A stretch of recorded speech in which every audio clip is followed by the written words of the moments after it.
For decades, the world has looked at cities like Dubai, Singapore, and Shanghai as the blueprint for rapid urban transformation. What if I told you that some of the most ambitious, high-tech, and futuristic cities aren't in Asia, Europe, or America, but right here in Africa? From towering smart cities rising from the desert, to brand new economic hubs designed to rival global financial centers, Africa is undergoing a massive urban revolution. Governments and private developers are pouring billions of dollars into mega projects that could redefine entire nations. Some of these cities are nearing completion as we speak, and they could reshape the continent forever. Here's the catch though. Not all of them are built to succeed. Some have faced delays, corruption, and financial collapse, while others have quietly died before ever breaking ground. So, which of these futuristic African megacities are actually coming to life in 2025?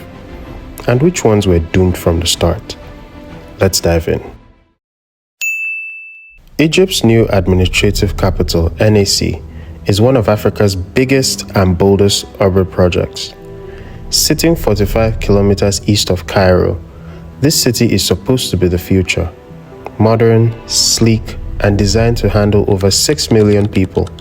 It's got everything. 21 residential districts, 25 commercial zones, an international airport, and a massive park, twice the size of Central Park. On paper, it sounds like a dream. Here's the thing. Big projects like this don't always go as planned. First off, the cost is insane.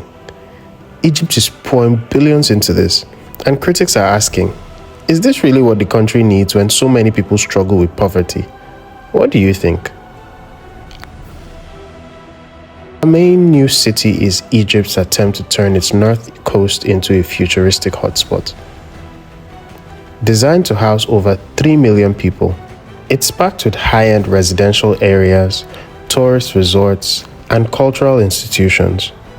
Basically, it's being built as a mix of modern metropolis and a beachfront paradise. Sounds amazing, right? Not really. There are a few red flags. First, who is this city really for? With luxury resorts and high-end residential areas, it's clear this place isn't catering to the average Egyptian. Gentrification is the real issue. Just like the new administrative capital, this city seems more like a playground for the wealthy than a solution to Egypt's housing problems. Then there's the question of demand. Will people actually move there? Egypt has built fancy new cities before that ended up mostly empty. Can you carry it? If Ownahomeng new city turns into another underpopulated urban experiment, it'll just be a money pit instead of the thriving hub it's meant to be. That said, if the project pulls through, it could become a major tourist magnet, bringing in jobs and investment. But will it actually be a city where millions live and work, or just another ghost town with pretty buildings? Time will tell. Warak Island, right in the middle of the Nile, is supposed to be transformed into a futuristic urban hub with sleek residential and commercial towers, plus a 5-star hotel. Sounds fancy, right? There's a problem though. People already live there. This isn't just an empty plot of land waiting to be developed. Warak Island has been home to thousands of residents for decades. The government's $500 million plan means mass evictions, and the locals aren't happy about it. Many have protested, arguing they are being forced out while they have little say in the matter. This is classic gentrification, replacing working class communities with high-end real estate that benefits only the wealthy that don't even live there. Konza Technology City, also called the African Silicon Savannah, is Kenya's shot at becoming a global tech powerhouse. The plan? A $14.5 billion futuristic smart city, packed with tech companies, research labs, universities, and startups. The goal? To attract top talent, investors, and turn Kenya into a tech hub that rivals Silicon Valley. As always, there's a catch. This project has been in the works for over a decade, and the progress has been slow. Construction delays, funding issues, and bureaucratic red tape have held it back. For a project this big, it's not just about having a fancy blueprint, it's actually about execution. Then there's the location. Konza is being built from scratch about 60 kilometers from Nairobi. While that sounds great in theory, new cities need solid infrastructure, roads, power, water, internet, before people in business can actually move in. If those don't come fast enough, it could become another underutilized mega project. Tatu City is marketed as the ultimate live-work-play destination. A 5,000-acre self-sustaining city near Nairobi, Kenya. It's got everything: residential estates, commercial hubs, industrial zones, schools, and even green spaces. The idea is to reduce Nairobi's congestion by giving people a place where they can live and work without the daily commute. It sounds perfect, right? Yeah, not exactly. The biggest issue? Affordability. Tatu City is being built with middle to upper class residents in mind, not the average Kenyan. The price tags on the homes and the businesses are way out of reach for many, making it feel more like an exclusive gated city rather than a solution to Nairobi's housing crisis. Then there's the ownership drama. Re-Endeavor, the company behind Tatu City, has faced legal battles over land disputes, leadership fights, and accusations of sidelining locals. These issues have slowed down progress and raised concerns about who really benefits from the project. That said, Tatu City is making progress. Unlike many other mega projects that remain stuck on paper, some businesses have already moved in, and the infrastructure is coming together. If it lives up to its promises, it could set a new standard for urban living in Kenya. But if it ends up just another elite bubble for the rich, it won't solve the problems it claims to fix. Alright, so here's the deal. The car is packed, traffic's a mess, the city's bursting at the seams, and people need space. So what's the solution? Enter Jamnyajo Lake City, a shiny new futuristic township just 30 kilometers outside the capital. The idea? Take some of the pressure off Dakar by creating a brand new city with homes, business districts, and entertainment zones. It does sound smart. Look, building a city is one thing. Getting people to actually move there, that's a whole different story. People don't just pack up and leave because a place is nice.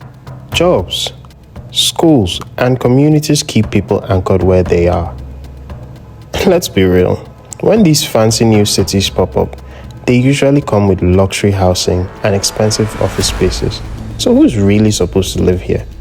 The everyday Senegalese worker or just the elite? Let's talk about ghost towns. Africa's seen its fair share of futuristic cities that end up half empty. If businesses and families don't find a real reason to move, Jamnyajo City could go down the same road.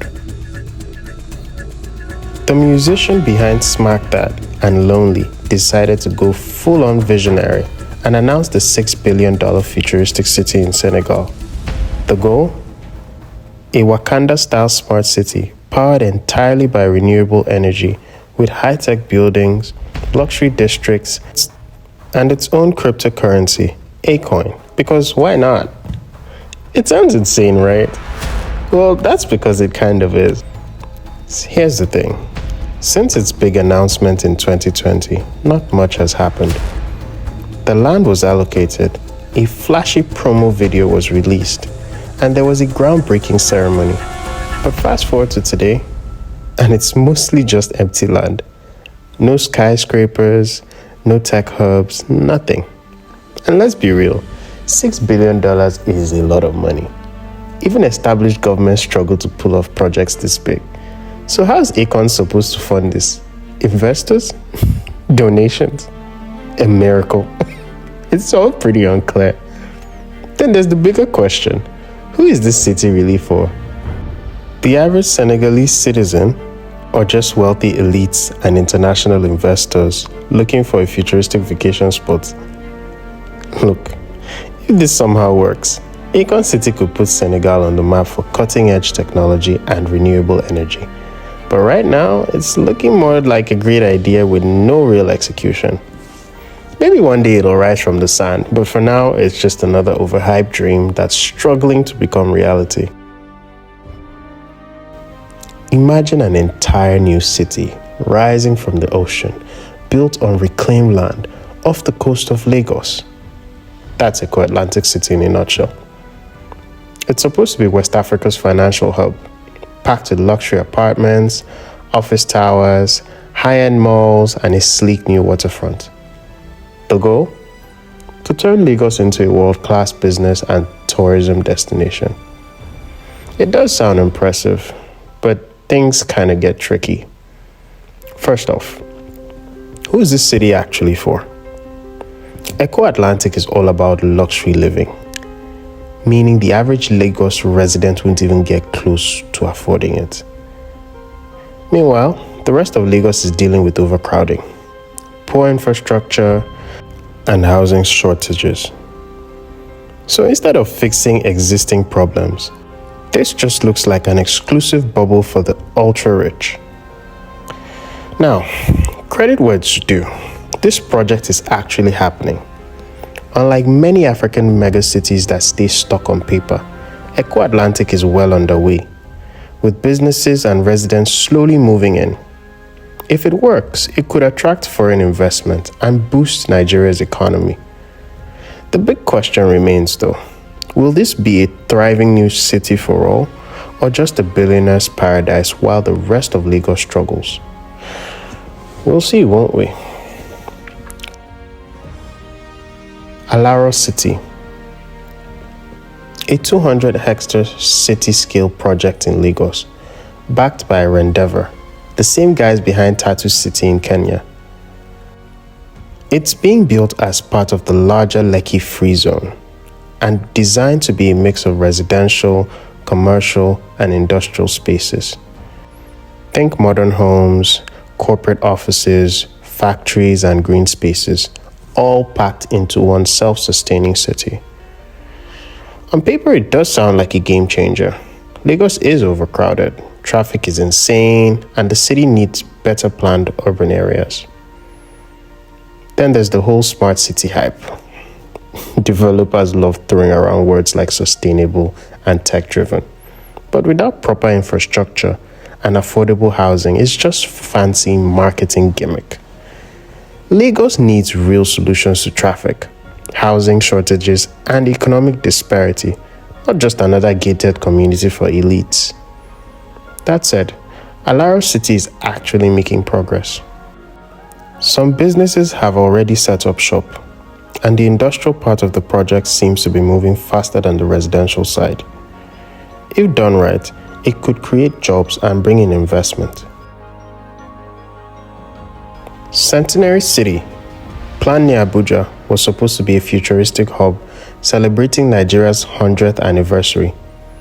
It promised luxury homes, business districts, and entertainment zones, all in a tax-free economic zone to attract investors. Here's the problem. Progress has been painfully slow. Since its announcement in 2014, construction has barely moved, with land disputes, funding issues, and political interference slowing things down. Instead of becoming a thriving smart city, it's mostly plans on paper. If completed, it could boost Abuja's economy and attract global investors. Right now, it's looking like another stalled mega project than Nigeria's next big thing. Modderfontein New City was supposed to be South Africa's $4.2 billion eco-smart city, a high-tech hub near Johannesburg that developers hyped as the New York of Africa. That's quite a bold claim. Well, it turns out it was too bold. The project never took off. The Chinese developer Shanghai Zendai struggled with funding, bureaucracy, and shifting priorities. Eventually, the ambitious plan was scrapped, leaving behind nothing but empty land and broken promises. It's a classic case of big dreams, little execution. Instead of a futuristic metropolis, Ownahomeng just became another failed mega project. Symbio City was pitched as a game changer, a 447-meter skyscraper in Centurion, Gauteng, set to be the tallest building in Africa. It was supposed to have everything: luxury apartments, offices, shopping centers, and even green energy solutions. But here's the catch: it never happened. The project faced financial and logistical roadblocks, and since its announcement, there's been little to no progress. At this point, it's just another big idea with no execution. Unless serious investors step in, Symbio City will remain what it is today, just a concept on paper. Unlike many failed futuristic cities, Waterfall City is actually happening. Sitting between Johannesburg and Pretoria, this massive mixed-use development features high-end residential estates, a booming business district, and the Mall of Africa, one of the largest shopping malls on the continent. The city has attracted major corporations, top-tier real estate developments, and solid infrastructure. Unlike some exclusive luxury projects, Waterfall City has a mix of residential options, making it more accessible to different income groups. That said, it still leans toward the high-end living, meaning affordability is an issue for many South Africans. Compared to other stalled mega projects though, Waterfall City stands out as a rare success story in African urban development. Hope City was supposed to be Ghana's Silicon Valley, a futuristic tech hub in Accra with skyscrapers, ICT firms, business services, and residential areas. The goal? To put Ghana at the forefront of Africa's digital economy. Here's the reality though, it never got off the ground. Announced in 2013 with big promises, the project faced funding issues, lack of investor confidence, and little government backing. Over a decade later, there's no city, no tech hub, just an abandoned idea. Hope City had potential, but like many ambitious African mega projects, it ended up as just hype with no execution. Unlike some failed African mega projects, Apollonia City is actually progressing. Spanning 2,325 acres in Greater Accra, it's a mixed-use development featuring residential areas, business districts, and light industrial zones. Developed by Rendeavor, the same company behind Tatu City in Kenya and Alaro City in Nigeria, Apollonia is designed to be a self-sustaining urban hub with modern infrastructure, schools, and healthcare facilities. The catch? Like many private developments, it leans toward middle to high-income buyers, making affordability an issue for many Ghanaians. While it's bringing jobs and investment, it's still unclear whether it will truly integrate with the broader Accra population or just become another elite enclave. Imagine a futuristic city linking Africa and the Middle East. That was the idea behind Al Noor City, an $8 billion project that would connect Djibouti and Yemen via a massive bridge. The goal? To boost trade, investment, and economic ties between the two regions. Sounds ambitious, right? Well, that's all it ever was. Ambition. Given Yemen's ongoing conflict, security concerns, and the sheer scale of the project, it never got past the planning stage. No construction, no bridge, no city, just another grand idea lost in the wind.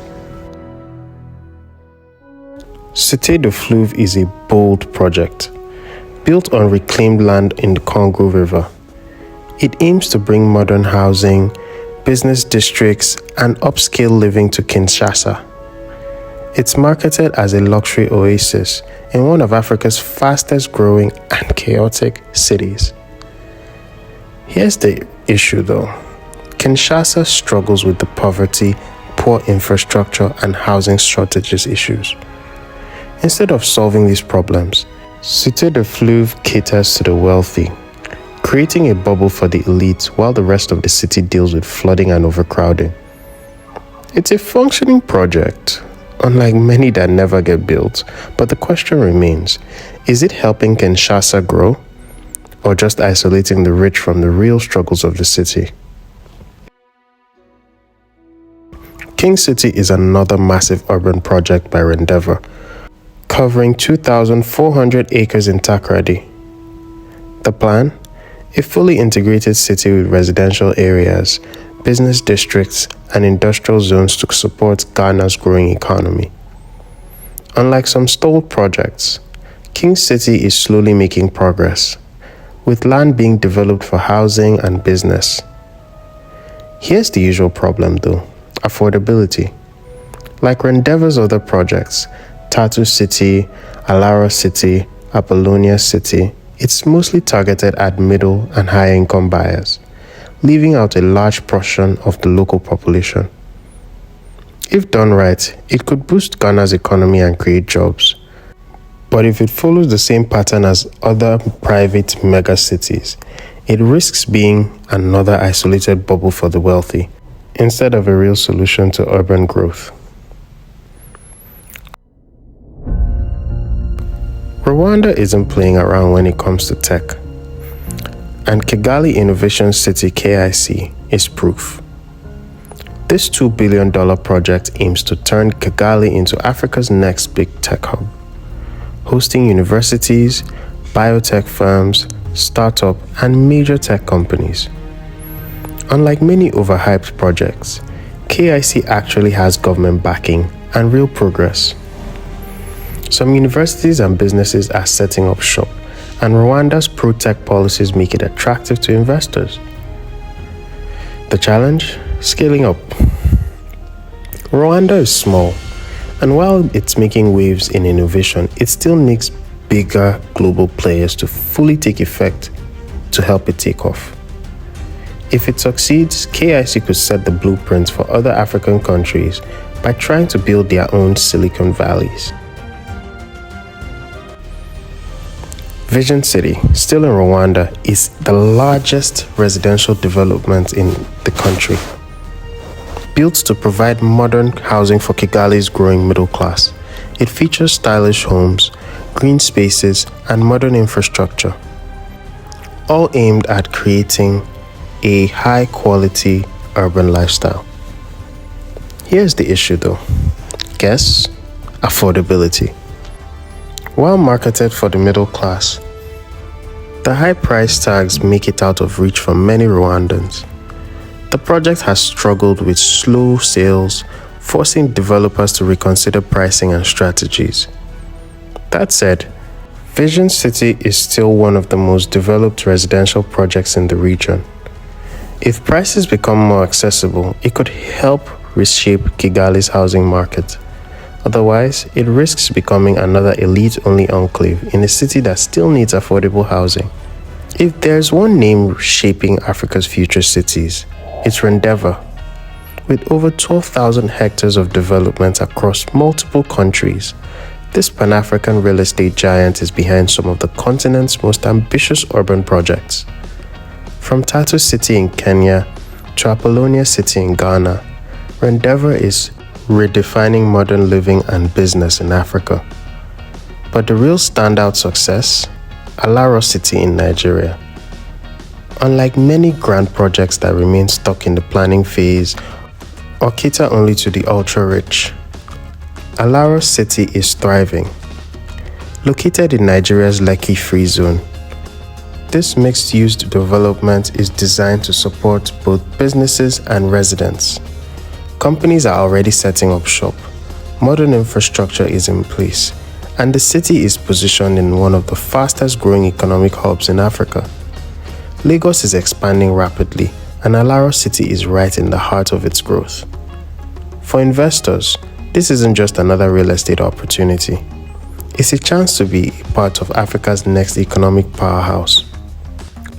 Nigeria is the continent's largest economy, and Alaro City is built to be a key player in its future.